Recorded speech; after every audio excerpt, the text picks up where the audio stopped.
क्यों मीना को बोझ लगने लगा रमेश। पिछला अनुभव मुझे अच्छी तरह याद है कि उधार तो चुकेगा नहीं, उल्टे दोबारा भुगतान अलग से करना पड़ जाएगा। रायपुर का एक किस्सा मुझे अच्छी तरह याद है कि किस तरह मुझे दुकानदारों के सामने शर्मिंदा होना पड़ता। हाँ, स्कूल छूटने के बाद मैं साथी शिक्षिकाओं के साथ घर लौट रही थी, तभी घर के पास वाले चौराहे पर एक आवाज सुनाई दी, बहन जी जरा सुनिए तो। पहले तो मैंने आवाज को अनसुना कर दिया, ये सोचकर कि शायद किसी और के लिए आवाज हो, लेकिन वही आवाज जब मुझे दोबारा सुनाई दी, बहन जी मैं आपसे ही कह रहा हूँ, जरा इधर तो आइए। तो इस बार मजबूरन मुझे उस दिशा में देखना ही पड़ा। मैंने देखा चौराहे पर स्थित एकमात्र पान की दुकान वाला मुझे ही बुला रहा था। मुझे भी आश्चर्य हुआ कि पान की दुकान पर भला मेरा क्या काम। साथ की शिक्षिकाएं भी मेरी ओर प्रश्नवाचक दृष्टि से देखने लगी, लेकिन जब मुझे स्वयं ही कुछ पता नहीं था तो मैं भला उनसे क्या कहती। अतः उन सबको वहीं छोड़कर मैं पान की दुकान पर पहुंच गई और दुकानदार से कुछ पूछती उससे पहले उसने स्वयं ही बोलना शुरू कर दिया, बहन जी आप इस मोहल्ले में अभी नई नई ही आई है ना? जी हाँ, अभी पिछले महीने ही मैंने गुप्ता जी का मकान किराए पर लिया है। मैंने उसे जवाब दे दिया, फिर भी दुकानदार द्वारा बुलाने का कारण मेरी समझ में नहीं आया। अच्छा, तो मिस्टर रमेश आपके पति हैं? दुकानदार ने आगे पूछा। जी हाँ, लेकिन आप ये सब पूछ क्यों रहे हैं? अब उस दुकानदार पर मुझे खींच होने लगी थी। कुछ खास बात नहीं है, मुझे तो आपको सिर्फ ये बताना था कि सुबह आपके पति दुकान पर आए थे और सिगरेट के 2 पैकेट, 5 जोड़े पान और कोल्ड ड्रिंक की एक बड़ी बोतल ले गए थे। उस वक्त शायद उनकी जेब में पैसे नहीं थे या फिर वे अपना पर्स घर पर ही भूल गए थे। उन्होंने आपका परिचय देकर आपसे रुपए ले लेने के लिए कहा था। दुकानदार ने मुझे बुलाने का अपना प्रयोजन स्पष्ट किया। मैंने पर्स खोलकर 50 रुपए का एक नोट दुकानदार की ओर बढ़ा दिया। उसने पैसे काटकर जो पैसे वापस दिए, उन्हें बिना गिने ही मैंने पर्स में रखा और वहां से चल दी। रास्ते में सोचने लगी कि इस आदमी ने यहाँ भी उधार लेना शुरू कर दिया। मेरे कानों में दुकानदार के कहे शब्द अब भी गूंज रहे थे, कुछ भी हो आदमी वे बड़े दिलचस्प हैं। बातों का तो जैसे उनके पास खजाना है, बड़े काम की बातें करते हैं। दिमाग भी उन्होंने गजब का पाया है।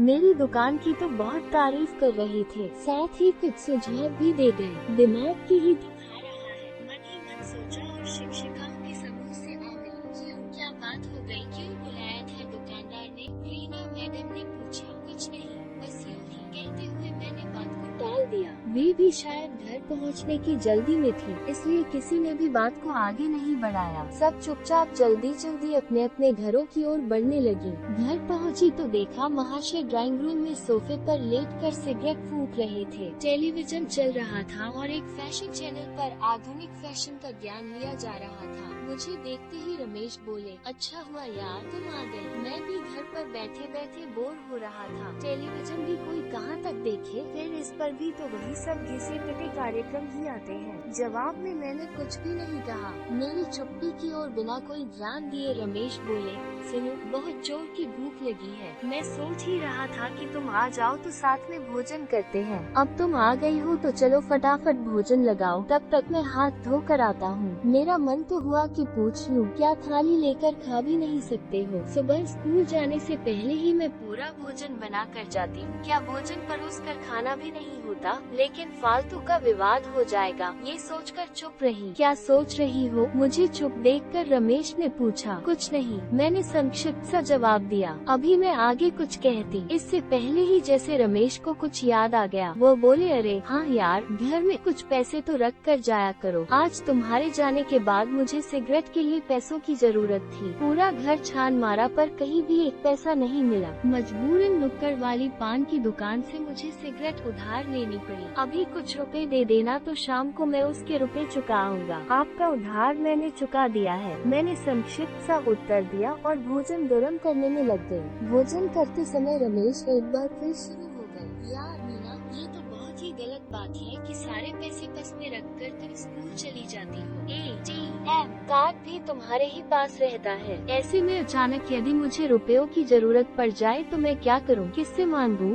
जरा मेरी हालत के बारे में भी तो सोचो। मैं यहाँ पर घर की रखवाली करूं, सारी व्यवस्थाएं करूं, तुम्हारी देखभाल करूं, तुम्हारी सुरक्षा की चिंता करूं। ऐसे में यदि मेरी ही जेब खाली हो तो मैं कैसे ये सब कुछ कर पाऊंगा? पैसों की आवश्यकता तो पग पग पर होती है। अरे तुम्हारे लिए ही तो मैं यहाँ पड़ा हूँ। आपको कुछ भी करने की जरूरत नहीं है। क्या करना है, कैसे करना है, मुझे सब पता है। और हाँ, रुपयों की चिंता करने की कोई जरूरत नहीं है। कोई रुपए मांगते हुए यहाँ घर तक नहीं आएगा। मुझे सबका हिसाब करना आता है। मैंने तिक्त स्वर में कहा, पिछला अनुभव मुझे अच्छी तरह याद है कि उधार तो चुकेगा नहीं, उल्टे दोबारा भुगतान अलग से करना पड़ जाएगा। रायपुर का एक किस्सा मुझे अच्छी तरह याद है कि किस तरह मुझे दुकानदारों के सामने शर्मिंदा होना पड़ता था। किस तरह एक ही बिल का मुझे 2 बार भुगतान करना पड़ता था। एक बार तो एक दुकानदार ने पूछ भी लिया था, मैडम जी यदि बुरा न माने तो एक बात पूछ सकता हूँ? पूछिए गुप्ता जी, क्या पूछना चाहते हैं आप? मुझे कहना पड़ा था क्योंकि गुप्ता किराना वाले के मुझ पर बहुत से एहसान थे। मैडम, रमेश भाई कुछ करते क्यों नहीं? आप कहें तो मैं उनके लिए कहीं नौकरी की बात करूं? गुप्ता जी ने कुछ संकोच से पूछा था। गुप्ता जी, बेहतर होगा ये सब बातें आप उन्हीं से कीजिए। उनके बारे में भला मैं क्या कह सकती हूँ? अपने बारे में वे स्वयं ज्यादा अच्छी तरह से बता पाएंगे। कहते हुए मैंने घर की तरफ कदम बढ़ा दिए थे। कुछ ले नहीं रही हूँ, तबीयत खराब है क्या? रुके हुए हाथ को देखकर रमेश ने पूछा। कुछ विशेष नहीं,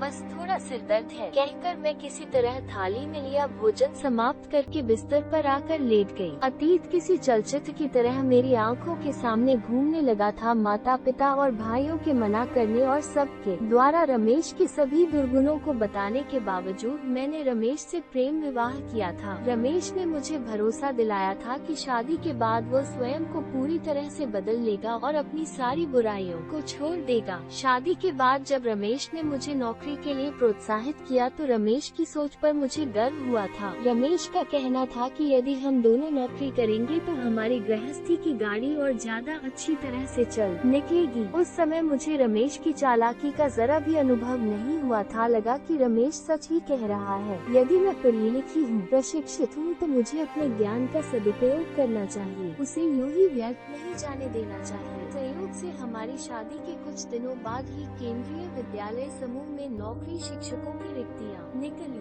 रमेश के सुझाव पर मैंने भी आवेदन पत्र जमा कर दिया। जिस दिन मुझे शिक्षिका की नौकरी मिली उस दिन मुझसे ज्यादा खुश रमेश था। रमेश की आंखों की चमक ने मेरी खुशियों को दोगुना कर दिया था। मुझे तब ऐसा लगा था जैसे रमेश को पाकर मैंने जिंदगी में सब कुछ पा लिया। मेरी जिंदगी धन्य हो गई। हाँ, एक बात मुझे जरूर खटकती थी कि मुझसे वादा करने के बाद भी रमेश ने अपनी सिगरेट और शराब की आदतें छोड़ी नहीं थी। कई बार तो मुझे ऐसा लगता जैसे वो पहले से कहीं अधिक शराब पीने लगा है। रमेश की नौकरी लगे मुश्किल से 7 महीने भी नहीं हुए थे कि अचानक एक दिन रमेश के ऑफिस से उसके निलंबन का पत्र आ गया। कारण था शराब पीकर दफ्तर आना और अपने सहकर्मियों के साथ अभद्रतापूर्ण व्यवहार करना, दफ्तर का काम न करना। लेकिन रमेश पर जैसे इस निलंबन का कोई असर ही नहीं पड़ा। उल्टे उस पत्र के आने के बाद वो और अधिक शराब पीने लगा। कभी कभी वो शराब के नशे में बड़बड़ाता, करो जो करना है करो, निलंबित करो, चाहे नौकरी से निकालो या और भी कुछ बुरा कर सकते हो तो करो। यहाँ नौकरी की चिंता किसे है? अरे चिंता करनी ही होती तो पत्नी को नौकरी पर क्यों लगवाता? चिंता तो वे करे जिनके घर में अकेला पति कमाने वाला हो। यहाँ तो मेरी पत्नी भी एक केंद्रीय कर्मचारी है। यदि मेरी नौकरी छूट भी गई तो एकदम सड़क पर नहीं आ जाऊंगा। मेरा घर तो चलता रहेगा। मैं नहीं तो पत्नी कमाएगी। वो दिन है और आज का दिन है। अकेली मैं कमा रही हूँ। मुझे स्वयं ही नहीं मालूम कि कब तक अपने कंधों पर न केवल खुद का बल्कि अपने पति का भार भी ढोना पड़ेगा। अचानक मुझे अपने कंधों में दर्द का अनुभव होने लगा। दर्द के मारे मेरे कंधे झुकते चले गए। दोस्तों, ऐसी ही कहानी सुनने के लिए हमारे चैनल को लाइक करें, शेयर करें, सब्सक्राइब करें। Thank you so much.